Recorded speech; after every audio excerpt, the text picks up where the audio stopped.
On the call here with us today, we have Bob Schaeffer. He's the interim executive director of fairtest.org. Bob, thanks for joining us today. Thanks for the opportunity.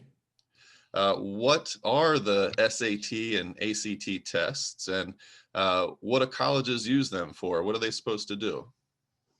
Well, the SAT and the ACT are the two major college admissions tests used historically in the United States to help sort through college applicants.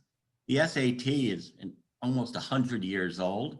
It was invented to serve the needs of highly selective universities in the Northeast, but it expanded over the last 50 years or so to become a national test of high school students. It alleges that it measures their college readiness.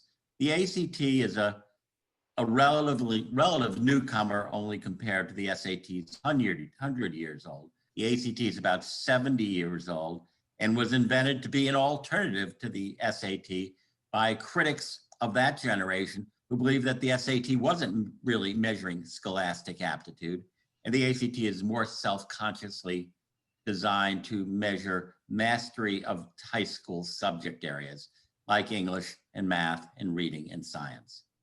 Sometimes students have the question of which one should I take and what's the difference?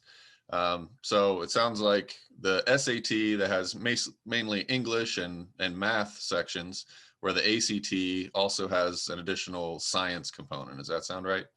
Yeah, they have a section labeled science. It's largely not doing science, obviously, because it's a multiple choice test. It's a science reading test.